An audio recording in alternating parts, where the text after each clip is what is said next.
moro em Porto Alegre, né? Sou parte do coletivo Máquina Crítica, antigamente chamado GEAC, né? O Grupo de Estudos em Antropologia Crítica. Nesse momento eu estou terminando uma pesquisa de doutorado, terminando de escrever a tese de doutorado, né? Que foi uma pesquisa com trabalhadores da região metropolitana de Porto Alegre, um pouco perseguindo a pergunta sobre o que eles pensavam sobre as condições de trabalho e condições de vida deles nesses últimos anos, né? Pegando um pouco o período pós-progressismo, digamos assim, né? Pós-governos de esquerda. E um pouco a minha intenção nessa pesquisa foi retomar essa pergunta que agora com o fim e de alguma forma o desgaste das organizações políticas de esquerda no Brasil, nós não temos mais resposta, né? Que é o que os trabalhadores estão pensando e organizando em termos de perspectivas e pensamentos, né, políticos e tal. A falta das organizações políticas de esquerda nos coloca afastados, né, dessa pergunta. E então eu busquei realizar na pesquisa um pouco o retorno a essa pergunta mais direta, né? Também sem tentar sociologizar muito ou antropologizar muito a resposta a essa pergunta, né? E direto, digamos assim, no pensamento desses trabalhadores sobre essas condições. Então, eu percorri um pouco alguns espaços, tanto privados, né, da vida privada das pessoas, conversei com interlocutores muito próximos, e percorri alguns espaços de formação profissional, que se chama hoje em dia, né, onde se dão cursos e oficinas profissionalizantes, onde se tenta ali também proporcionar alguma formação para essas pessoas, mas sempre num horizonte também muito restrito, né? De qualquer forma, elas apostam seus horizontes ali e tal, então é um espaço importante de articulação.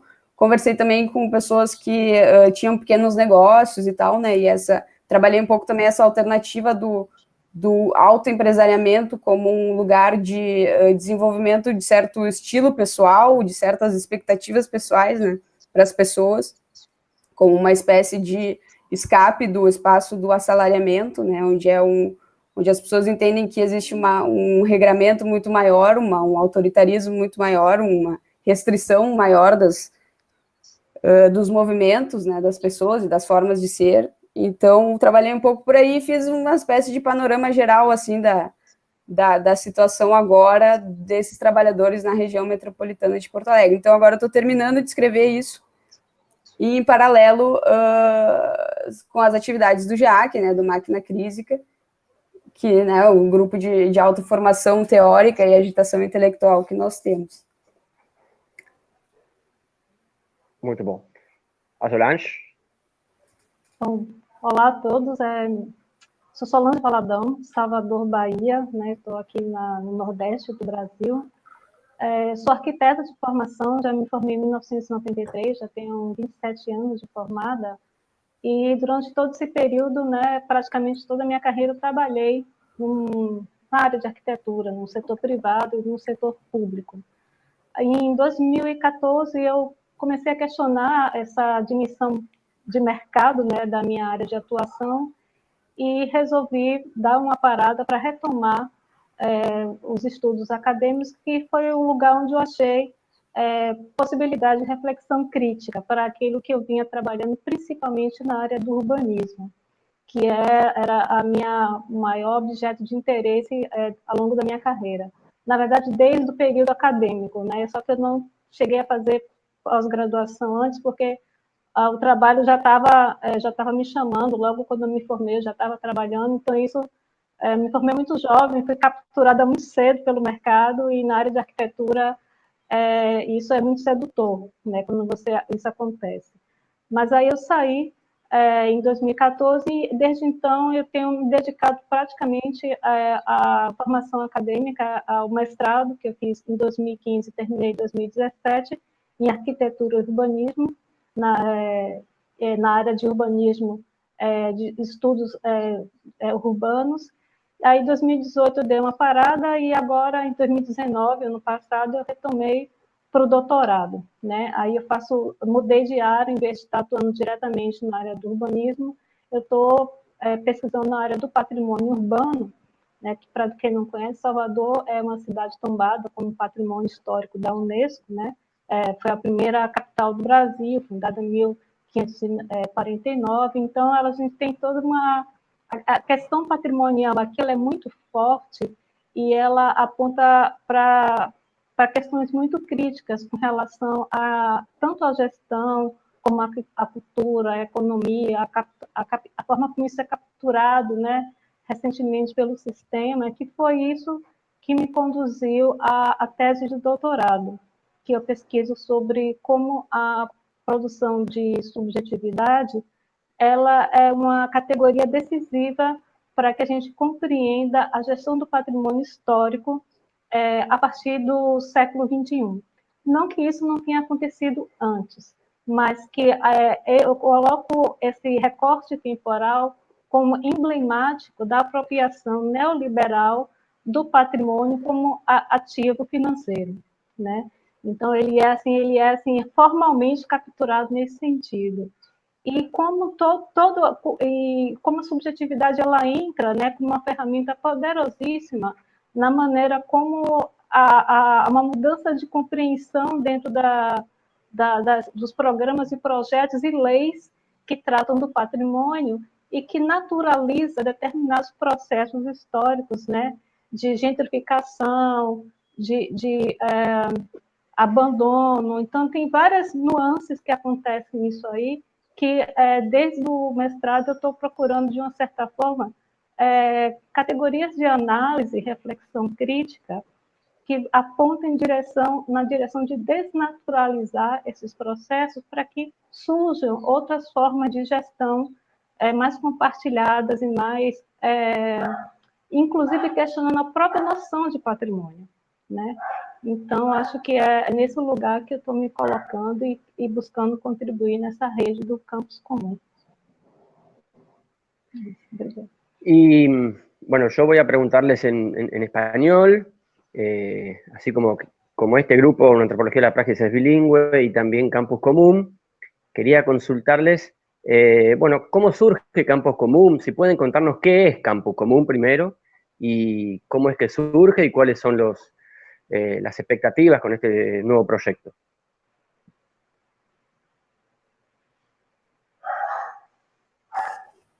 Tenés el micrófono silenciado. Aí está. Sim, agora sim. O Campus Común é uma universidade livre, gratuita, né, de organização horizontal e baseada, por enquanto, em plataformas virtuais e digitais, né, para reunião de pessoas e compartilhamento de cursos. A ideia do Campus Común era criar, né, um espaço que mantenha, de alguma forma, a parte essencial da universidade, a parte interessante da universidade, né? Que é uma reflexão que nós fizemos um pouco no GEAC. No que consiste, né, essencialmente uma universidade. Agora, nos tempos da pandemia, nós tivemos um pouco a oportunidade de ver a universidade tentar se adaptar a esses meios virtuais, né, de aulas e reuniões. Então, nós nos deparamos com a realidade, digamos, da universidade atual ali, né?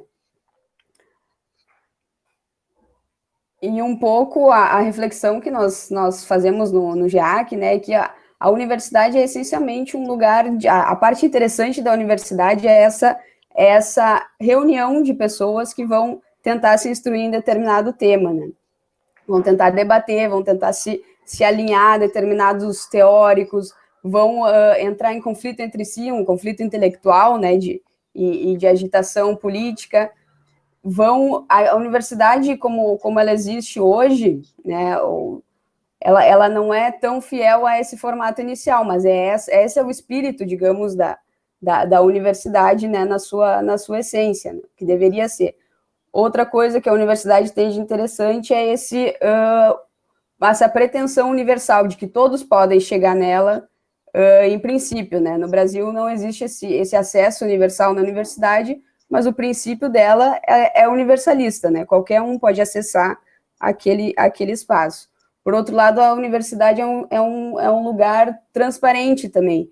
Os horários, os cursos estão todos ali para que qualquer um possa acessar essas discussões que estão acontecendo ali, esse espaço de instrução. Então, o GEAC se propôs a manter, digamos assim, esses princípios essenciais da universidade que são interessantes e radicalizá-los, digamos assim, né? Tornar aquilo chamar de universidade livre é radicalizar muitos desses princípios, né? E torná-los efetivamente acessíveis a todos, né? Isso é uma das inspirações do campus comum. Em paralelo também, né, com todas as discussões que nós tivemos no GEAC, né, que é um espaço de crítica ao disciplinarismo, né, e a forma como as disciplinas da sociologia, da antropologia, da psicologia, do urbanismo, todas as disciplinas vão ter as suas características próprias, né, de fixação de certos objetos e certos debates, certas formas de falar sobre os outros, sobre as pessoas e sobre o próprio pensamento.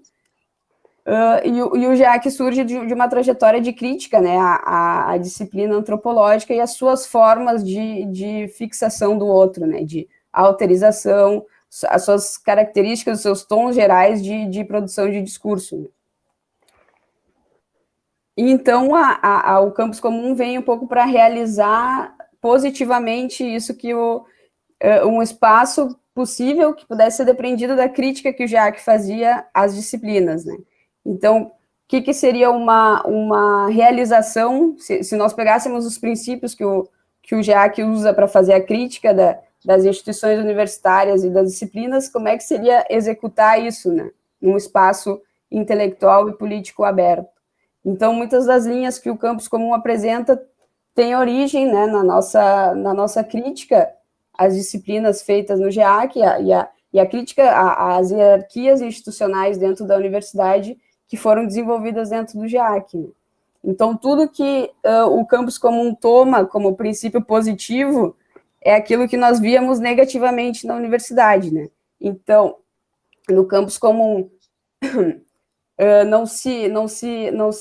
nós não nos baseamos em hierarquias institucionais, ou seja, não são os títulos, os pontos no Lattes, o teu poder institucional em cargos, o que vai delimitar a legitimidade de tu falar, de tu dar um curso, de tu compartilhar um conhecimento, né? Não se respeitam essas hierarquias a priori, que sim são praticadas nos espaços da universidade. No campus comum não se organiza em torno de segmentações disciplinares, né? Todo mundo vai poder acessar, eventualmente, a discussão. Por exemplo, poderia ter alguém que desse uma aula de física.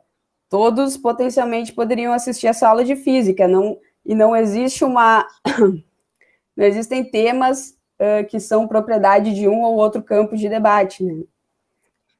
Nós não promovemos a segmentação das discussões em disciplinas, né, assim, segmentar essas questões que o real pode nos colocar, que as situações que a gente está, políticas, né, e sociais podem nos colocar, não segmentar isso em objetos disciplinares. Então, o campus comum se propõe a promover esse não disciplinarismo, né, e essa contra-disciplina nesse momento. Então, muitas das linhas que o campus comum assume são, digamos assim, realizações positivas da crítica que o GEAC fazia aos espaços disciplinares e universitários, né.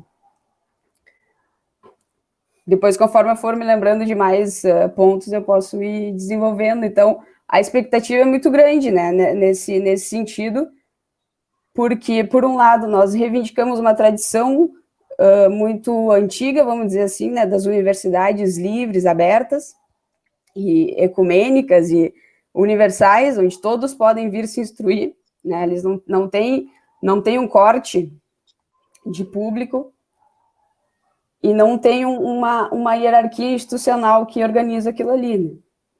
Então, por um lado, se reivindica essa tradição muito antiga, e por outro, tem apostas novas, né, de realização, que só a nossa experimentação no dia a dia vai dizer aonde nós vamos poder chegar com isso. No sé si Solange, ¿querés agregar alguna otra cuestión?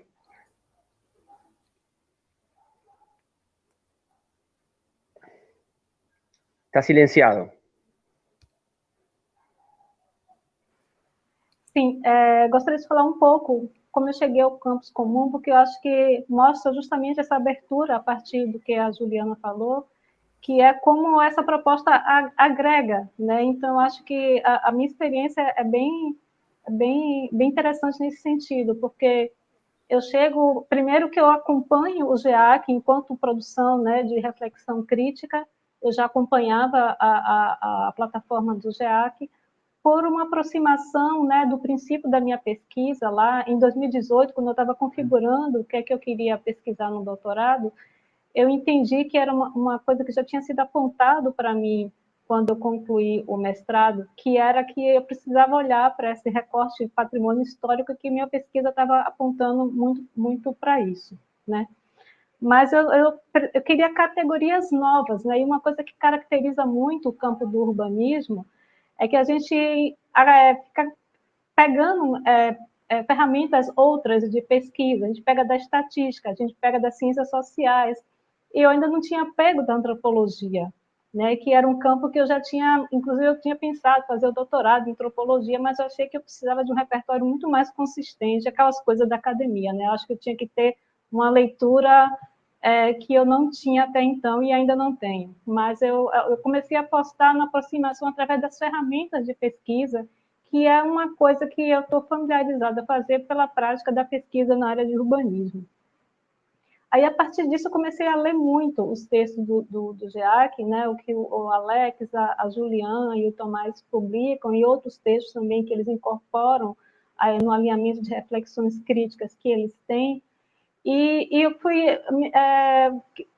sentindo uma afinidade muito forte com as inquietações que eu vinha construindo para começar a elaboração do meu projeto de pesquisa do doutorado, né? E eu já tinha entrado com a categoria subjetividade como uma categoria que me ajudaria a furar determinadas bolhas dentro da percepção da gestão do patrimônio, e eu comecei a ver que essa categoria começava a aparecer, de uma certa forma, nos textos do GEAC, e eu fui mergulhando nos textos cada vez mais nesse sentido.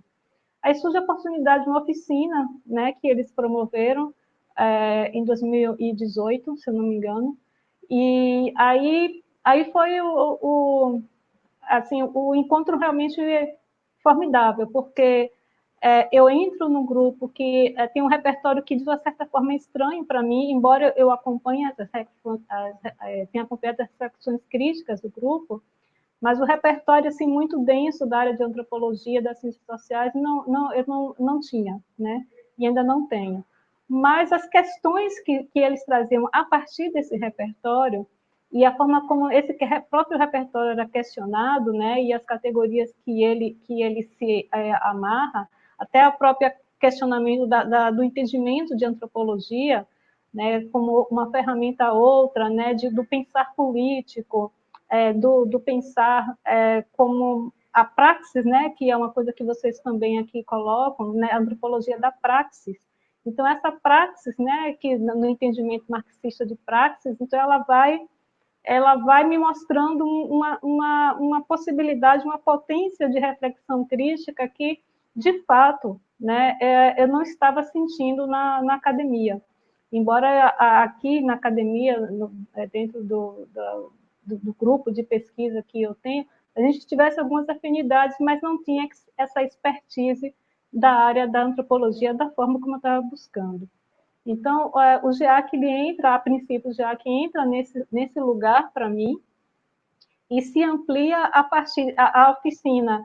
Antes de começar a fazer, eu me preparei um pouco, né, para poder fazer a entrevista, aí eu resolvi retomar um pouco os textos que a gente escreveu naquela época. Eu falei, cara, eu tenho muita coisa aqui que eu preciso realmente voltar a ler para poder...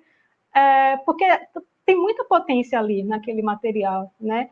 E eu percebo uma Solange ali naquele momento, debatendo com pessoas extremamente acolhedoras, né, criticamente, extremamente potentes, né, em termos de argumentação crítica, mas a gente se sente tudo isso numa roda muito horizontal, né? Assim, apesar de ser mais velha do que o grupo, eu não tenho mais experiência do que eles nesse sentido. Eles são extremamente mais experientes do que eu.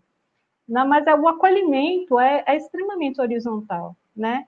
Então, assim, eu acho que isso me mostrou uma coisa que me encantou a princípio, porque assim, a horizontalidade de acolhimento, eu acho que é uma dessas coisas que, quando a Juliana fala que na universidade, né, quando a gente é colocado nas caixas das disciplinas, quando a gente é colocado nas caixas dos grupos de pesquisa, naturalmente aparecem as rivalidades, as disputas, porque é um campo de disputa, né?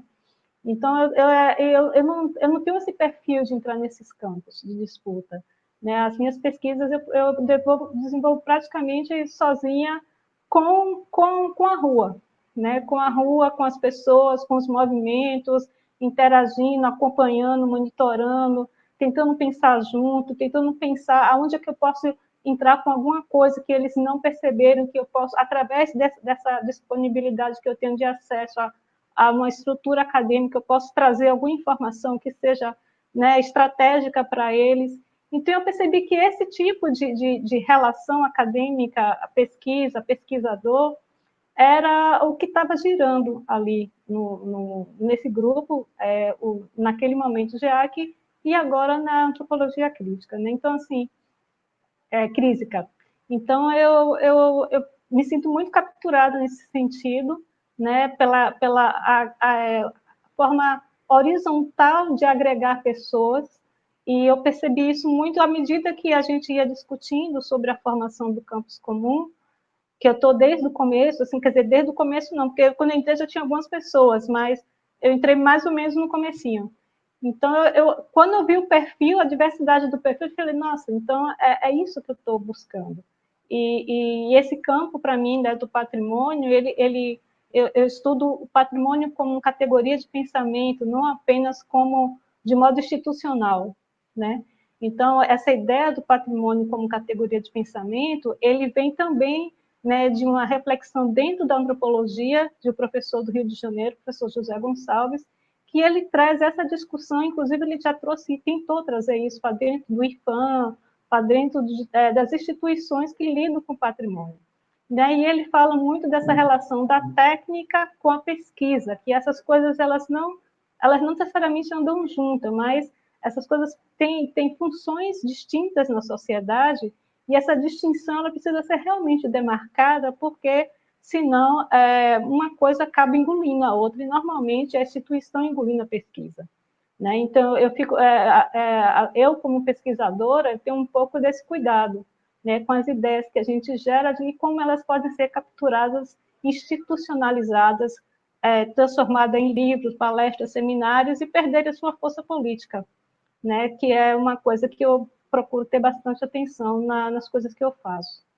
Né, a Solange trouxe esse exemplo muito interessante da oficina, né, que foi a experiência a partir da qual a experiência de formação e de autoformação que a gente usou para pensar o campus comum, né, que é esse espaço que acolhe, né, as pessoas, que toma em conta, né, leva a sério e escuta diretamente o que a pessoa tem a apresentar em termos de pensamento, né, sem importar a área de onde ela venha, a trajetória que ela tenha, né, não, realmente para nós não importa os títulos que a pessoa tenha, os pontos no currículo, né, nós temos um esforço muito grande de voltar a levar a discussão para um rigor e para um ânimo crítico, mas que leve em conta o discurso da pessoa em si, né, o que ela está apresentando, o que ela está argumentando, não algo que fundamentaria a priori o direito dela de falar, né, como acontece em muitos espaços, né. Então, a intenção é manter alguns critérios de rigor, né, como a Solange dizia, uma tentativa de ser rigoroso no pensamento também, de não também ser condescendente com o que o outro está dizendo, de realmente extrair dali um pensamento forte, de provocar o outro, de se esforçar por escrever algo interessante, manter alguns critérios de demonstração, de apresentação de rigor, que são importantes também na universidade, que a gente tem que praticar mais, radicalizar a prática disso, né? Mas sem ser esse espaço de disputa, né, com o outro, de que tu tá atropelando o outro, de que tu tem os teus interesses para tramitar ali naquela área, então tu não vai escutar, tu não vai, né, levar em conta o que as outras pessoas estão falando. Então, essa é bem a inspiração do campus comum, né? Tu manter um espaço amigável, horizontal, de diálogo, acolhedor, que não deixe de ser rigoroso e que não deixe de provocar as pessoas na capacidade de pensar delas, né? E sem abandonar também a crítica aos espaços institucionais e tal, o olhar crítico ao processo de disciplinamento dentro da universidade e de institucionalização de determinados debates, né? Então, né, e outra coisa que eu me lembrei também, que eu pensava muito em relação ao campus, é o que a gente chama de a igualdade das capacidades e das inteligências, né, que é um dos princípios que baseia também a organização do campus. O que isso quer dizer?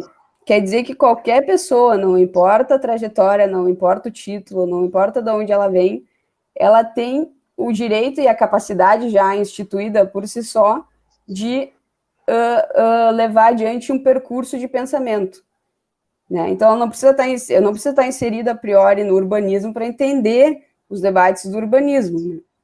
Eu tenho a capacidade de falar e pensar aquilo ali nos mesmos termos. Eu vou ter que estudar um pouquinho, mas eu tenho a capacidade de intervir naquele espaço, né? E então, qualquer pessoa tem a capacidade de levar adiante esse percurso de pensamento, né? E por isso também eu costumo dizer que o campus, ele é um espaço para descomplexar o debate intelectual, né? Então, não é um lugar para a pessoa ficar pensando assim, não, eu ainda não li toda essa quantidade de textos, então eu não tenho capacidade de propor um debate. Não pensar naquilo que falta, que é o que geralmente a academia nos apresenta, né, e nos impõe, nos exige. Não, mas ainda falta tu ler tudo isso. Não, mas o que tu leu e sim é capaz de apresentar, né? Então, o campus comum é um lugar para isso, para tu colocar à prova, colocar em teste aquilo que sim tu acredita que tu sabe, né? Não ficar assim, não, mas eu acho que eu não consigo falar disso, ou, né, geralmente nos congressos acadêmicos, nos espaços acadêmicos, é assim, eu preciso, para me inserir na antropologia, preciso ler todos os clássicos da antropologia, O campus comum é diferente disso, né? Tu não vai partir daquilo que te falta, daquilo que tu nunca vai conseguir alcançar realmente, porque tu não está naquela área. Não, vou por onde eu sei, o que eu acho que eu sei que eu posso manter um debate e sustentar aquele debate. Então, é um lugar para experimentar esses problemas, né? Sem muito complexo, né, que a academia coloca bastante, né, na nossa subjetividade, vamos dizer assim, da gente sempre achar que a gente não é capaz de propor um problema, un debate, ¿no? Una discusión. Y vos hablaste antes en relación a lo que estás comentando ahora, antes mencionaste que, bueno, tu trabajo, para tu pesquisa, para tu tesis doctoral, había sido con trabajadores en Porto Alegre. Y un poco la pregunta tiene que ver con eso y continuando con lo que estabas comentando ahora. ¿Cómo poner en diálogo los saberes? Es decir, ¿cómo hacer para poner en diálogo el saber intelectual, esa universalidad que supone una universidad, incluyendo otros saberes, el saber obrero, el saber campesino, el saber popular, por ejemplo? Uhum. Bom, assim, então vou responder mais por mim, assim, né, em relação, porque o campus é composto por várias pessoas, né, mas para mim, do meu ponto de vista, e eu acho que o campus comum um pouco segue essa proposta, é partir não de uma divisão a priori entre esses saberes, né, de que existiria um saber acadêmico e um saber popular, por outro lado, já discreto e suficiente, completo, vamos dizer assim, por seu lado, duas entidades separadas, e mais nesse outro sentido do que eu estava dizendo. Por exemplo, no tema do patrimônio, né, que a Solange dizia, as pessoas, por mais que elas não tenham uma especialização em patrimônio, elas têm um pensamento sobre o patrimônio, elas pensam o patrimônio a partir de determinados lugares, né? Então, esse pensamento do patrimônio vai poder entrar em diálogo com os técnicos que gestionam aquela estrutura, né, e aquele campo. Em relação aos saberes, é um pouco isso também. Os trabalhadores, né, as pessoas que ainda não acessaram a universidade, elas têm um pensamento a apresentar, né, e elas podem entrar em diálogo com as teorias, com o marco teórico, os livros, os autores que nós estamos lendo, né, sem imaginar a priori que elas não teriam interesse naquele mesmo objeto ou naquela mesma discussão que nós temos, né? Pelo contrário, elas podem estar, na realidade, só simplesmente sem tempo, ou afastadas da possibilidade de discutir determinados temas que nós, sim, temos a possibilidade de debater, né? Então, acho que o campus, e eu me afilio, digamos assim, nessa posição, não parte dessa divisão de que existiriam, por um lado, um saber popular e um saber acadêmico por outro, né? E que eles entrariam numa relação ali de troca, né? Na realidade, são perguntas e enunciados e pensamentos que percorrem ambos campos, né? Em ambos campos. Pode ter um pensamento lá dos trabalhadores que, na realidade, é uma preocupação política que eu também tenho e que eu vou desenvolver em termos teóricos, enquanto ele vai estar desenvolvendo em outros termos, né? E muitas vezes, claro, eu, por exemplo, lá em Alvorada, conheci muitos trabalhadores que o que eles estavam querendo? Eles estavam num processo recente de terminar a sua formação. Então, eles tinham feito o EJA, né, tinham terminado o ensino médio, estavam almejando entrar na universidade, né, estavam querendo, só que as condições são muito difíceis, né, muito impeditivas né, de tu completar esse percurso. Então, não é que eles estão preocupados com coisas também muito diferentes do que a que a gente pode apresentar para eles. Essa é um pouco a minha avaliação dessa questão. Bien, no sé si Solange, en tu caso, con tu experiencia, también desde el lado del patrimonio, ¿no? Algo hablaste también con respecto al patrimonio y la cuestión neoliberal y lo que significan los tombamentos, las patrimonializaciones. ¿Cuál es un poco la experiencia que podés transmitirnos sobre lo que vivís, lo que trabajás, lo que ha sucedido, por ejemplo, en Bahía, una vez que se declara patrimonio histórico, y las consequências políticas que isso acarrea? Bom, uma coisa que, enquanto a Juliana estava falando, né, você considerando da experiência de lidar, né, com estudantes, com grupos, com coletivos, e lembrando um pouco do que eu falei antes, também com relação à academia, eu comecei a perceber, né, no mestrado, quando eu frequentava muitos eventos relacionados a eventos acadêmicos em geral, e justamente como eu falei, nos grupos de pesquisa aqui na Faculdade de Arquitetura, aqui em Salvador, na Bahia, na UFBA, tem cada vez mais a inserção de pautas dos movimentos sociais dentro desses grupos, se retroalimentando, né? Essa experiência ela tem sido interessante.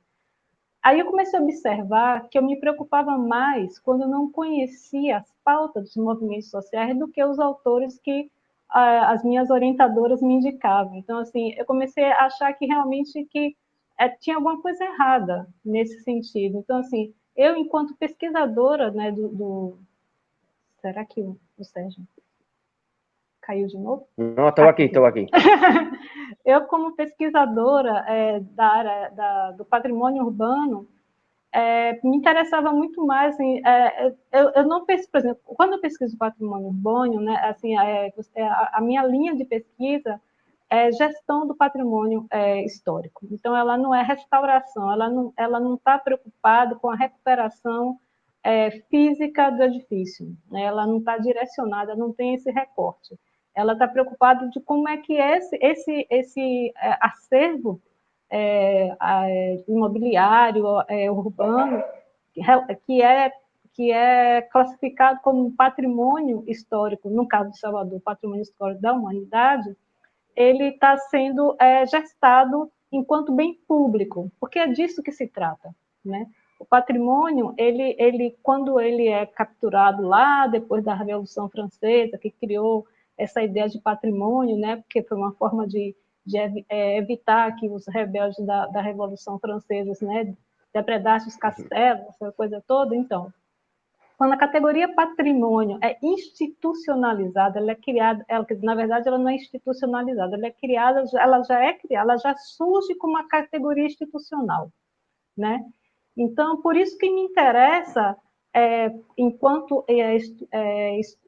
pesquisadora da gestão, essa desconstrução da institucionalização dessa categoria, alocando ela numa outra chave de leitura, que é o patrimônio como categoria de pensamento. O que é que isso traz, né, de contribuição para a horizontalidade da pesquisa e a ampliação da diversidade da pesquisa, que é justamente como cada grupo social que se manifestava ali naqueles eventos que eu estava acompanhando tinha um entendimento diferente de patrimônio, de patrimônio histórico e de patrimônio material ou imaterial. Né? Tem um caso muito emblemático aqui em Salvador, que eu comecei a acompanhar desde o mestrado, que é os artífices da Ladeira da Conceição da Praia, né? Que é um grupo de artesãos que trabalham nos arcos de sustentação da Ladeira da Montanha, que é uma ladeira que ela fica entre dois paredões de contenção da cidade de Salvador, porque Salvador ela tem a cidade baixa e a cidade alta. Entre uma e outra tem muralhas de pedra que foram progressivamente construídas desde 1549, que aquilo vai se consolidando, né, para possibilitar essa configuração geográfica da cidade em dois planos. Então, nesse meio termo, né, entre esses dois planos, tem uma ladeira, e abaixo dessa ladeira, nos arcos de sustentação, foi ocupada há mais de 100 anos por pessoas, famílias que foram desalojadas, famílias que moravam próximo à escarpa, que foram desalojadas, né, desse movimento, desse projeto de expansão urbana. Elas foram desalojadas para poder viabilizar a construção da ladeira. Ao serem desalojadas e não ter opção de moradia, elas viram nos arcos de sustentação da própria obra que as expulsou uma possibilidade de retomar e reocupar aquele espaço. E elas fazem isso. E elas, por cegueira de ocasião, né, que é uma expressão que a gente gosta muito de falar aqui na política de Salvador, há uma cegueira de ocasião relacionada ao patrimônio histórico que, de uma certa forma, consolida determinados nichos de abandono que estão diretamente ligados a interesses do mercado. Então, essa cegueira de ocasião ela é extremamente estratégica. Então, esses artífices, né, da Ladeira da Conceição, em 2014, receberam um mandato de saída daquela área por conta de um projeto de reforma dos arcos. Resumindo um pouco a história, eles ficaram desde 2014 até 2020 lutando para permanecer nesse espaço e culminou na recentemente inaugurada obra de reforma dos arcos, que manteve os artífices dentro. Mas, ao fazer isso, né, como as intervenções no Centro Histórico de Salvador, elas têm uma característica muito cenográfica, né? Como a economia da cidade está muito ancorada ao turismo cultural, então isso faz com que todas as intervenções urbanas, principalmente nessa última gestão da cidade, ela tem essa característica muito cenográfica, que na verdade ela já vem desde a reforma de 1990, quando o Centro Histórico de Salvador teve sua maior intervenção, que realmente transformou em uma grande cidade cenográfica voltada praticamente de forma exclusiva para o turismo. Então, é nesse movimento, Sérgio, que eu fico me inquietando para perceber justamente essa chave da subjetividade como categoria decisiva na gestão do patrimônio, porque quando os artífices começaram a reivindicar o seu direito de permanência nos arcos, na verdade, eles estavam puxando toda uma tradição de opressão histórica, escravistas, de segregação, de opressão. Eles estavam puxando toda uma tradição histórica e política, né, que ela foi naturalizando esse modo de condução, de gestão da cidade há vários anos aqui em Salvador. Não é a primeira vez que isso acontece.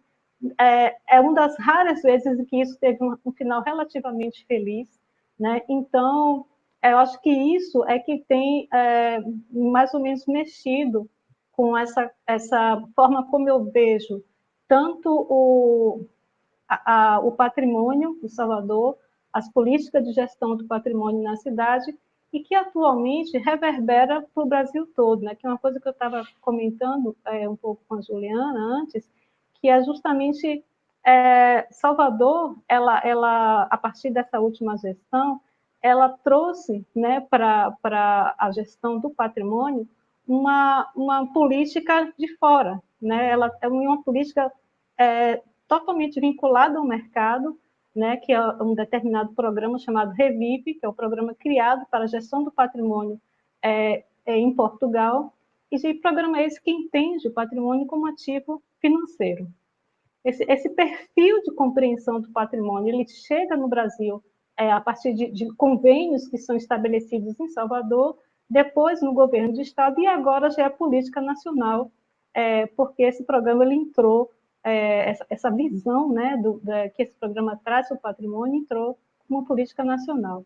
Então, assim, e os movimentos sociais, né, as categorias de trabalhadores vinculadas tanto ao patrimônio como ao turismo, estão percebendo como isso captura completamente questões subjetivas com relação à cultura, à articulação cultural, uma tradição que começou a se formar a partir de um determinado ponto, né, da gestão da cultura, né, ainda com o Gilberto Gil, e que foi os pontos de cultura, né? Então, essa tradição dos pontos de cultura, ela está se colocando muito forte, né, junto com os trabalhadores de base da área do turismo, para contestar esse tipo de gestão.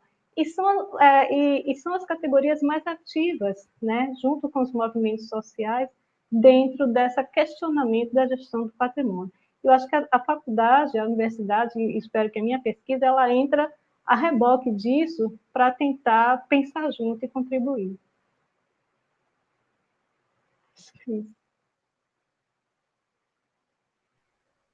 Bien, es un poco el resumen de lo que estaba pensando, ¿no? Esa idea de el vínculo entre los saberes, como dijo Juliana, a veces es complicado recortar entre un saber académico y otro saber, pero sí también es cierto que a veces existen ciertos recortes reales porque existe un poder, digamos, que ahí lo segmenta. Entonces, mi pregunta apuntaba a eso, a la horizontalización que ustedes acaban de responder, y también vos esas consecuencias a partir de la patrimonialización, ¿no? Que siempre trae consecuencias políticas, especulación inmobiliario, gentrificación de las ciudades, que suceden luego de las patrimonializaciones, porque son eventos también y decisiones políticas, y eso también acarrea luchas y tensiones. Y la pregunta en relación a eso y vinculada a Campus Común es, ¿qué podemos esperar ahora de Campus Común? ¿Con qué nos vamos a encontrar? Más o menos cuánto se puede decir de los cursos, alguna cuestión general o lo que quieran y puedan decir sobre lo que nos va a presentar Campus Común.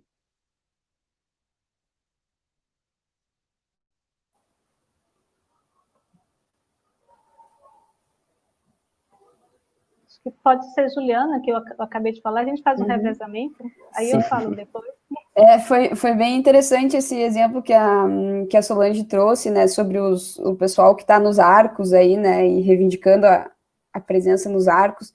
E é um exemplo interessante para pensar isso, como são determinadas posições que a gente não precisa chamar de popular, né? Eles estão apresentando uma posição em relação àquele patrimônio que vai encontrar aliados, né? E a Solange, no caso, é uma das que vai sistematizar na teoria e numa pesquisa essa posição, né? Que é radicalizada, digamos, do ponto de vista daquela situação, mas não quer dizer que seja popular, né? Em contraposição ao acadêmico, na realidade, vai ser uma disputa agora para a Solange dentro da própria academia, dentro da teoria, para fazer reverberar e sustentar aquela posição radicalizada daquelas pessoas, né? Ou aquela posição.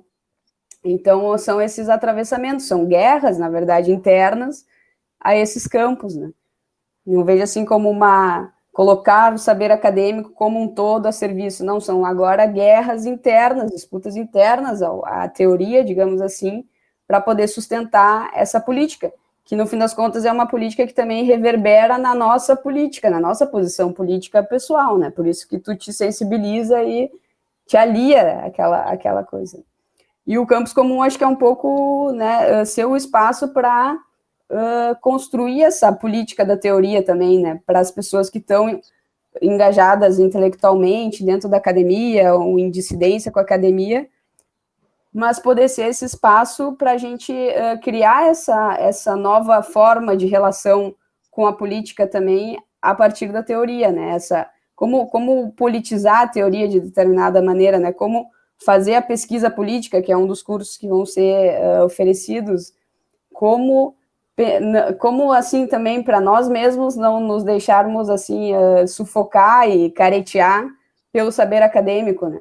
É um espaço para não só para difundir a instrução e o pensamento e o conhecimento, mas para que a gente quem oferece os cursos e quem oferece as conferências e as atividades possa desenvolver politicamente e teoricamente a sua posição, né? A gente criar esses novos espaços de criação teórica e política, para que a gente nos fortaleça nesse sentido, né, e consiga ser criativo nesse ponto, nos reunindo, né, com as pessoas para discutir, para formar essas posições, né, nos influenciarmos mutuamente, né, nos inspirarmos nesse sentido também. Depois a gente pode retomar ali, falar um pouco sobre os cursos e conferências que vão ser oferecidos, né.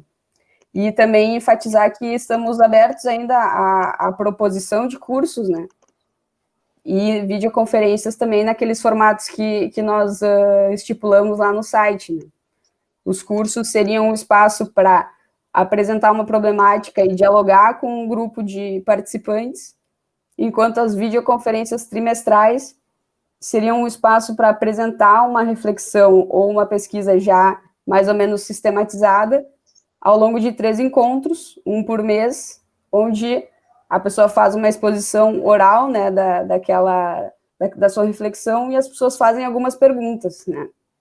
Então, portanto, um pouco menos dialógico do que o curso é um espaço mais aberto para troca, né, enquanto a videoconferência é um momento um pouco mais dedicado à exposição de uma pesquisa ou reflexão já avançada, digamos assim, ou já mais ou menos concluída, né?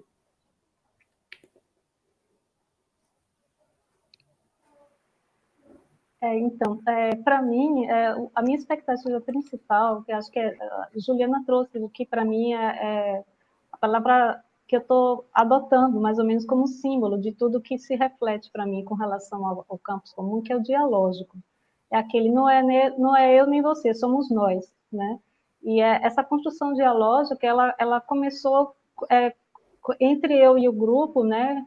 E que não é mais eu e o grupo, é o somos nós agora do campus comum, desde a oficina, né? Como eu falei no começo, né? Eu parei para olhar um pouco os textos da oficina e vi como a marca registrada de tudo que está ali é a produção dialógica de conhecimento, né? A produção dialógica de reflexão, de você desconfiar um pouco do que está sendo dito, mas ao mesmo tempo que está sendo dito ali na vida, né? Não entre as pessoas, mas o que está sendo dito, e ter alguém que desconfia junto com você, né? E que te ajuda a a encarar a complexidade do que é desconfiar de um determinado contexto político, social, econômico, né? E é por isso que, assim, uma outra categoria que entrou também muito forte para mim, que é através de um livrinho pequeno, né, do Betinho, que é análise de conjuntura.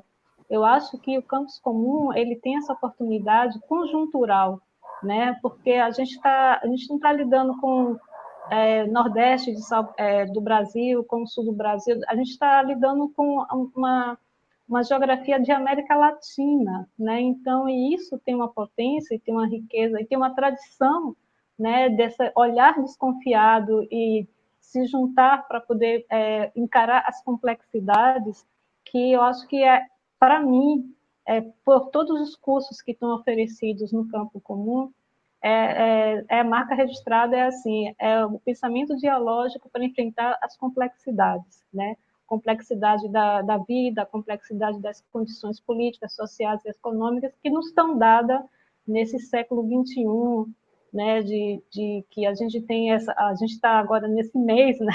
Que a gente teve essa movimentação dentro da política por conta das eleições do hemisfério norte a sul, né? Principalmente aqui no Brasil, mas já está se movimentando em toda a América Latina.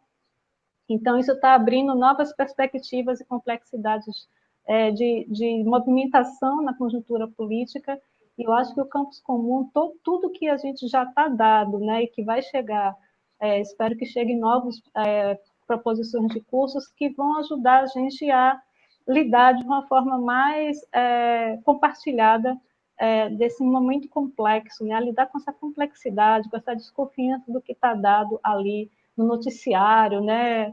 Na literatura, enfim, e poder pensar isso junto e construir um pensamento que não é paralelo, mas ele é capilar a essa estrutura social que a gente está vivendo. Eu acho que a capilaridade, o dialógico e a complexidade são coisas que são, para mim, na minha visão, elas são marcas muito fortes de tudo que está sendo proposto no campus comum. Até o momento, eu tenho certeza que isso vai se expandir mais ainda. Eu queria falar também um pouco agora, a Solange vai falando, eu vou me lembrando das coisas, são exemplos muito bons. Agora ela trouxe o exemplo do Betinho, né, desse livro que inspirou ela sobre a análise de conjuntura, né? Porque o campus comum também não é uma coisa... Muita gente tem um pouco de receio de dizer, mas é uma universidade, está muito formal ainda, parece muito tradicional. Mas o campus comum é um espaço para resgatar justamente esse tipo de pensamento, como o Betinho, que eram teóricos, na realidade militantes. Então, é resgatar e mostrar e desenvolver esse lado da tradição teórica política que existe não só no Brasil, mas em toda a América Latina, né? Dessas pessoas que estavam fazendo teoria estando mobilizados politicamente, né? Estando filiados a uma política muito específica. Então, muitas vezes a gente atribui a academia, né, ao lugar da teoria e do pensamento e esquece de toda essa tradição teórica e de análise que, na realidade, estava né, na verdade, com os movimentos sociais, né, e mobilizados politicamente, mas esquecendo da tradição teórica política que existe no Brasil e na América Latina, né, que são teorias muito bem, muito criativas e muito bem fundamentadas, né? Então, falar de teoria, falar de pensamento, de instrução e de um espaço de produção do conhecimento não é algo só exclusivo da universidade, né? Ou das universidades institucionais que existem. É um patrimônio também dos movimentos sociais, né? E das mobilizações coletivas que atravessaram o continente. Isso sempre foi uma constante que nós, no campus comum, procuramos agora resgatar, e a expectativa é essa, que seja também um lugar de sistematização e atualização desse tipo de teoria feita junto com os movimentos sociais e junto com as mobilizações políticas importantes do nosso período, né? Que a gente consiga ser um lugar de atualização dessa tradição, desses autores, como a Solange falou do Betinho, tem muitos outros, tem a teoria marxista da dependência, né? Nós temos o Eder Sader, temos uma infinidade de referentes aí para a gente consultar e atualizar. Bueno, ¿y cómo son las convocatorias? ¿Continúan abiertas? ¿Cómo hacer para presentarse? Uhum. Bom, para se apresentar, né, nós estamos abertos ainda à proposta de cursos regulares e de videoconferências trimestrais. Nós temos lá no site os formulários e todas as instruções, né, sobre como se apresentar. O tema e a forma de estruturar a proposta é de livre escolha, né, do docente, de quem vai ministrar o curso. Nós temos ali só o formulário, né, para as informações básicas. E é isso, né? Qualquer tipo de problemática, como eu vinha falando, pode ser um percurso pessoal reflexivo que às vezes não parece importante a priori, porque não está inserido num campo, não está numa discussão da moda, mas para nós é importante, para a pessoa que está apresentando é importante. É esse tipo de curso e de apresentação que a gente valoriza. Apresenta aquilo como um problema possível para que outras pessoas se sintam provocadas com aquilo, né? Então, por um lado, tem os cursos, como eu falei, são mais dialógicos, né? São mais um espaço para debater com as pessoas, enquanto as videoconferências são formadas por 3 encontros, né? Ao longo de 3 meses, um encontro por mês, para apresentar uma reflexão mais ou menos já sistematizada. Então, estamos abertos aí, eu acho que até o final do ano, né, a mais propostas de cursos e videoconferências. E estão todos convidados aí, quem tiver algum tipo de dúvida também pode nos escrever, né, consultar, tanto o Sérgio, Solange, eu, ou mesmo no e-mail do Campus Comum, que é campuscomum@gmail.com, consultar o site, que é campuscomum.org, e entrar no diálogo, né, também, porque no abstrato, às vezes, é difícil de imaginar, mas as pessoas que quiserem vir conversar e esclarecer algumas dúvidas de como poderia ser feito, inclusive, nós temos a possibilidade, entre todos nós, né, qualquer um, de ajudar a pessoa, né, se tu tem alguma dúvida sobre como propor, se tá boa a proposta, manda pra gente, que a gente pode ler e fazer sugestões, fazer ponderações para tornar a proposta mais interessante, se é que existe alguma insegurança nesse ponto.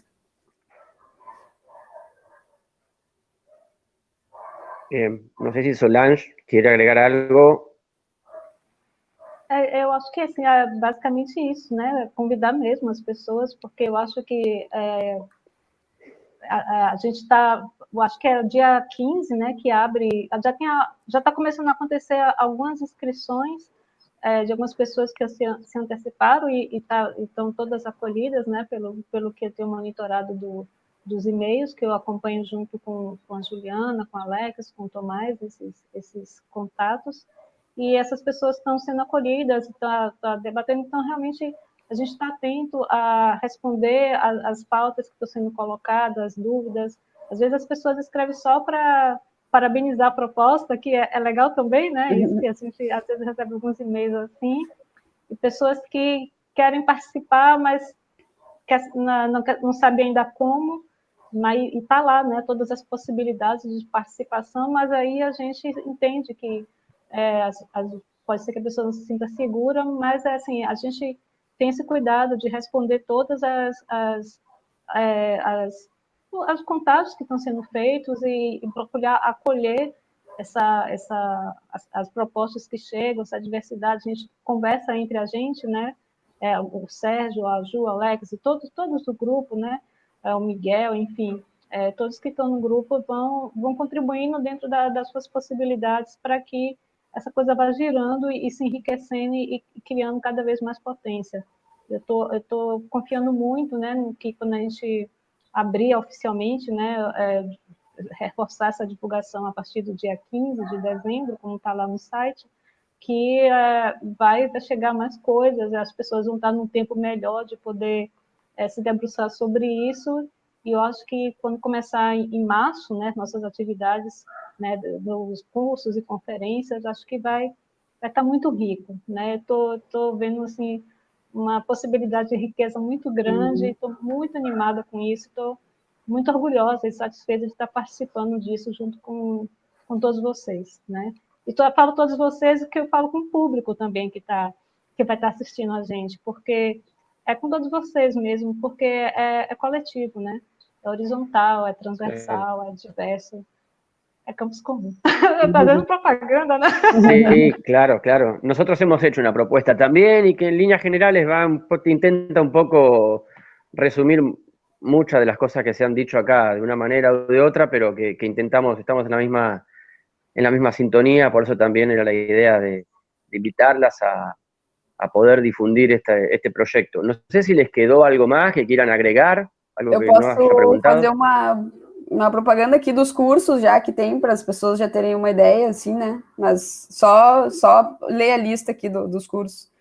Que é os cursos que tem disponíveis até agora são curso regular número 1, que é o da Solange, né? Exercício de análise de conjuntura pelo diagrama de relações sociais, que é aí uma proposta, até onde eu entendi, um método, né, de mapeamento de redes para que as pessoas e os movimentos acessem, assim, ao tipo de recursos e de contatos sociais e de redes que tem à sua disposição, né, em determinado conflito.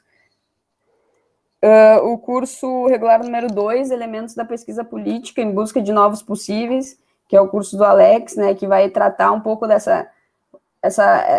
isso que eu esbocei um pouco na relação com os trabalhadores ali, né, como tu tornar a pesquisa um instrumento de encontro com os outros e de construção de um pensamento, né, com essas pessoas.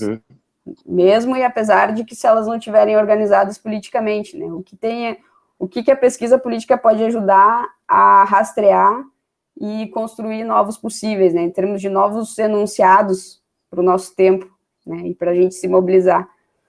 O curso regular número 13, Hipótese para uma Prática Comunista da Educação, que é do pessoal, que vai ser em espanhol, né, que é do pessoal da Argentina. Esse eu não li ainda a súmula, mas eu sei que eles têm uma experiência muito grande em promover espaços de formação e educação não formais, né, em movimentos, em escolas, e aqui eu acho que vem uma discussão forte sobre essa coisa da organização do conhecimento, da transmissão do conhecimento, da produção do conhecimento, de como a gente se organiza para se instruir, né, como a gente se organiza em torno do conhecimento, né, e aí tem muito a ver também com o campus mesmo.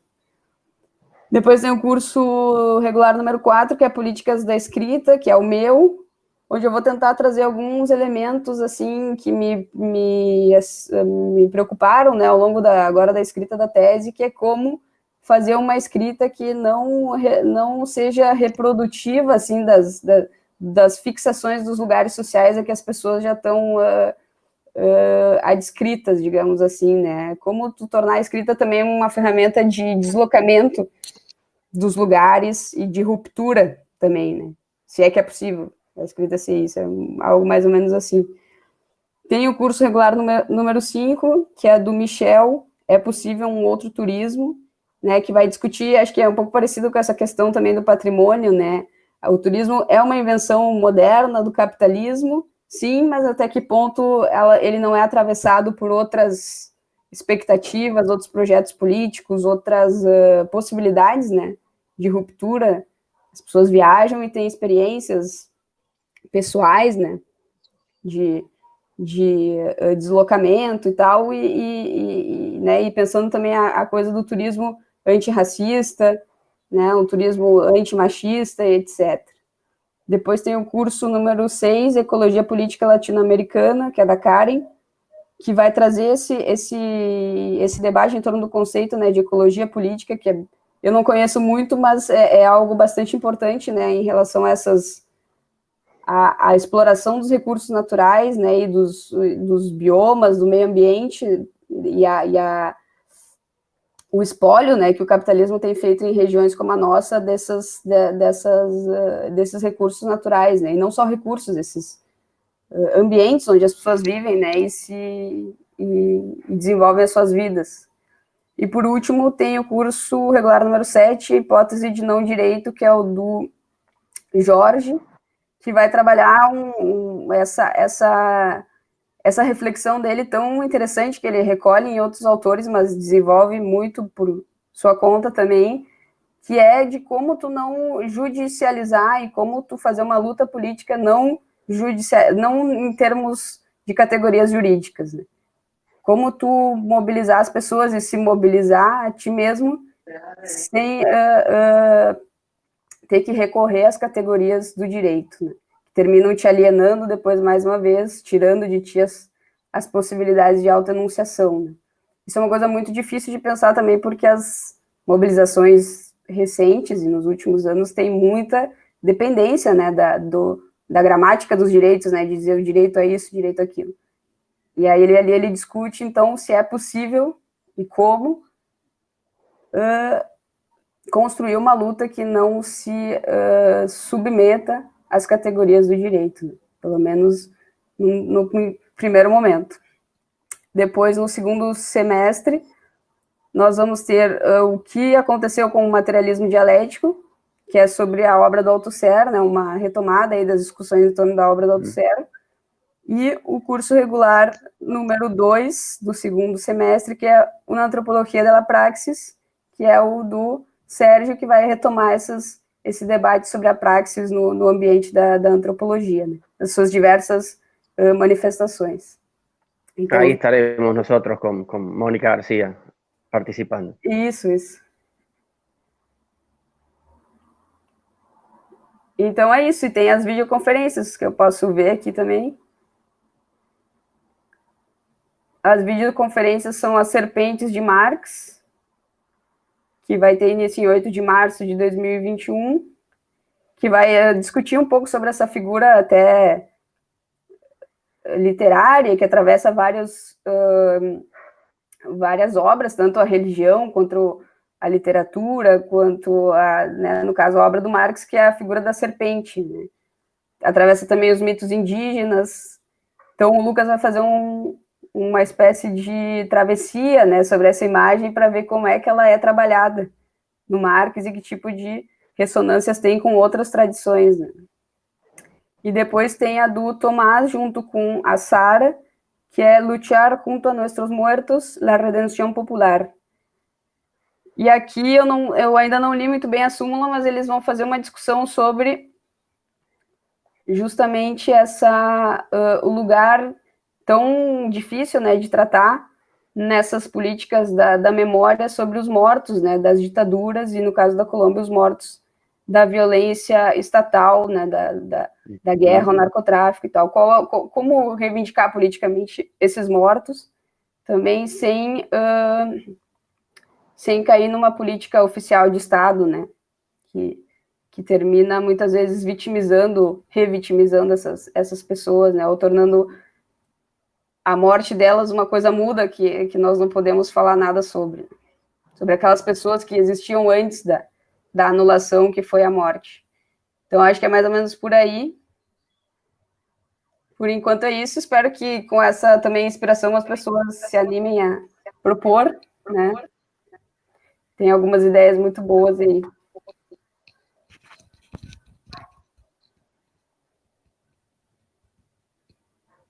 Bien. No sé, Solange, si vos querés agregar alguna última cosa que te haya quedado ahí en el tintero, pendiente. Sí, todavía está aí. Sim.